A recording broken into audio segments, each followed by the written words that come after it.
Hi sir. Hello. हाय हाय सई. हाय सई, आज मला सुरुवात करू दे. मला बोलायचंय खूप. काय करायचं तुझ्या हॉटनेसचं?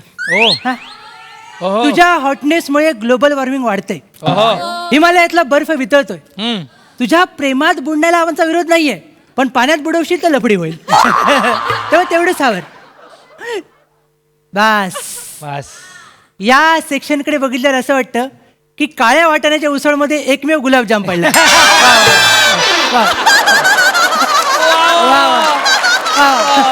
वा वा वा वा. आणि तुम्ही काय कमी आहेत काय? काय दिसतंय माहितीये का? हे 2-4 ढेकून सोडले ना तर हा सोपा सुंदर आहे. वा वा वा, अप्रतिम. अच्छा, तुम्ही म्हणाल मी सामाजिक आणि राजकीय भाष्य का करत नाहीये? कारण तसं भाष्य केलं की भावना शून्य माणसाच्या भावना जास्त दुखवतात आणि लफडी होतात. त्यामुळे मी ठरवलंय, स्त्रीचं कौतुक ही एकमेव अशी गोष्ट आहे की जिथे भावना दुखावत नाही तर भावना सुखावल्या जातात. अटी दोनच आहेत. घाई घाईत डिअर म्हणायचं नाही आणि कुणाला फ्लाइंग किस द्यायचा नाही. बस एवढं कळलं की झालं, आयुष्य सॉर्टेड आहे. तर या वैचारिक भुसकाभुसकी नंतर आता आपण प्रोफेशनल फालतूगिरीकडे वळूया. बर. जिच्यामुळे आयुष्य कडक झालं. तर सर आणि मॅम, मी आज अशा एका कांडर कोबीची मुलाखत घ्यायला आलो की ज्याला असं वाटतं की त्याला जेवण करता येतं. बघूया माझ्या प्रश्नांच्या आगीने त्याची फोडणी करपते का. चला तर मग सुरू करूया. सर बस चला. सर, ओ सर. आलो आलो. सर कुठे सर? क्या बात है, क्या बात. हॅलो.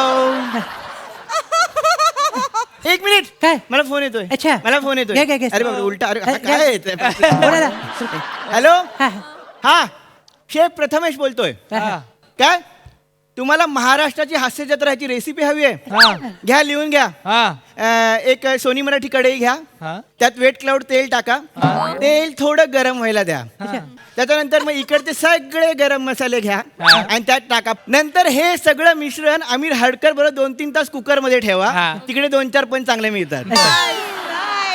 मग शिटी काढली की हे सगळं प्लेटमध्ये काढून घ्या आणि त्याच्यावर सई, प्रसाद आणि प्राजक्ता यांचा हास्य भुरभुरवा. झाली तुमची हास्य जत्रा तयार. पण लक्षात ठेवा, महत्वाची टीप, ही रेसिपी साध्या सुध्या माणसाला जमत नाही. त्यासाठी तुम्ही मास्टर शेफ सचिन मोटे आणि सचिन गोस्वामी यांना फोन करा. त्याशिवाय इथे सगळे रिकामत असेल. हा, कळलं तुम्हाला? सिद्धार्थ जाधव. सर, हे रँडमली तुम्ही सिद्धार्थ जाधव का घेतलं? ऍक्च्युली दादा आज अचानक आला ना, पटकन काय सुचलं नाही, पण आपला माणूस आहे, नाव घेतलं. क्या बात सर. ए दादा, घाबरू नको. गॉगल का घातले? स्किट 3D नाही, अंगावर नाही येणार. बिंदास. पण दादाचा दृष्टिकोन मोठा आहे. काय? चारी बाजूने बघतोय. एक मिनिट सर, आता लिहिलेलं. एक मिनिट जरा थांबा. मला काय विचारायचं सर, ही रेसिपी तुम्ही छान केली सर. तुमच्या लक्षात येते का या कढईत 2 महत्वाचे टाकलेतच नाहीत? तू वेडा आहेस काय? नाही सर, मी आपल्याला विसरलेलो नाहीये. मग ही रेसिपी तयार व्हायला जी आग लागते ती आपण दोघे आहोत. या बात आहे सर. फक्त हे ऐन टायमाला आपल्या चुलीतनं लाकडं काढतात ना, तिथं घोळ होते. तिथे घोळ होते सर. काय प्रॉब्लेम सर? माझ्या घरात येऊन तू कोण आहेस? तू कोण आहेस? सर, भावनेच्या भरात सांगायचं राहून गेले सर.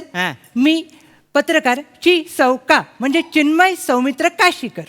अच्छा, म्हणजे तो फेमस मुलाखतकार. Yes sir. ज्याची लांब पल्ल्यांची वाक्य पोपटाचा अचूक डोळाभेद करतात. Yes sir. बसा सर. बसा सर. बसतो. चला सर, आपण सुरुवात करूया सर. हा, ओके. तू इथे कशाला आलायस? मी सर सांगायचं विसरलो की कसं मायेचं पाखरू झोपलंय हलवून उठवा. काय रे? या सदराखाली मी तुमची मुलाखत घ्यायला आलो सर. आणि मुलाखतीला जाण्यापूर्वी मला तुम्हाला सांगायचं सर की माझ्या हाताची आणि जिभेची चव मोठी आहे सर. ओ वाव. मला सगळ्या गोष्टींचं एक बऱ्यापैकी ज्ञान आहे सर. ओ वाव. मी किचन मध्ये उभा राहिलो तरी पदार्थ रुचकर होतो सर. Oh my God. एवढा माझा दरार आहे सर. आता पुढे बोल. तर त्यामुळे मी शेफ लोकांचा प्रचंड मोठा फॅन आहे सर. थँक्यू. तर ॲज अ फॅन तर ऍज अ फॅन मला तुम्हाला पहिला प्रश्न विचारायचा वाटतो सर की तुमचं नाव काय ते एकदा आम्हाला कळलं ना की आम्ही मृत्यूपत्र लिहायला मोकळे. माझं नाव मला सांगायला आवडेल. काय सर? माझं नाव आहे हळद. अच्छा. काय सर? हळद. हळद. हरीश रळू दमन हळद. सर तुमचे वडील रळू रळू हा तर होतं. सर पण आता मी परिस्थितीचा फायदा घेणार आहे सर. ए समोर प्रसादक नाही आहेत सर. हो.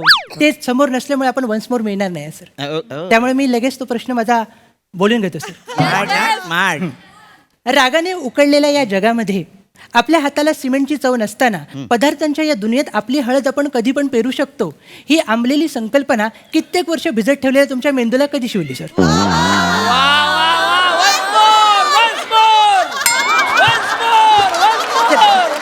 दादा तू तरी गेम करू नकोस. आपलं वाटतंच आता मला कळलेलं आहे. आता मला एक गोष्ट कळलेली आहे. माणसांचा प्रॉब्लेम नाही त्या खुर्चीचा प्रॉब्लेम आहे. थोडक्यात मला असं सांगायचंय की आपण शेफ हवं असं तुम्हाला कधी वाटलं सर? मला सांगायला आवडेल. नाही सांगा सर. मला लहानपणी फ्युजन फूड बनवायचा नाद होता. फ्युजन फूड म्हणजे फ्युजन फूड म्हणजे काय? म्हणजे मी भारतातला एक पदार्थ अच्छा. चीन मधला एक पदार्थ एकत्र करायचो. अच्छा अच्छा भारतातला एक पदार्थ इंग्लंड मधला एक पदार्थ एकत्र करायचो. अच्छा म्हणून तुमच्यामुळे आपल्यावर 150 वर्ष राज्य केले त्यांनी. तसं नाही, चांगलं बनवायचो मी. चांगलं बनवायचं. अच्छा. आणि ते बनवलेलं फूड मी आमच्या घरातून कोण बाहेर जात असेल हा. त्यांना द्यायचो. अच्छा अच्छा माझे वडील हॉट एअर बलून उडवायचे. अच्छा म्हणजे आग येते आणि बलून वर वर वर वर जातो तो. तर एक दिवशी बाबा बलून उडवायला बाहेर निघाले. हा. मी बाबांना माझं फ्युजन फूड खायला दिलं. अच्छा कोणतं सर? लाल मिरच्यांचा गुलाबजाम. लाल मिरच्यांचा गुलाबजाम. हो बाबांनी 7 गुलाबजाम खाल्ले. लाल मिरच्यांचे 7 गुलाबजाम. क्या बात आहे, सर. आणि बाबा बलून उडवायला गेले. अच्छा पण त्या दिवशी मला काय कळलंच नाही. काय सर? बलून नेहमीपेक्षा दुप्पट वेगाने वर जात होते. दुप्पट वेगाने. एक आग बलूनच्या वरून निघत होती हा. आणि एक बलूनच्या खालून निघत होती. अरे सर, तेव्हा मला कळलं माझ्या जेवणात आग आहे आणि शेफ व्हायचं ठरवलं.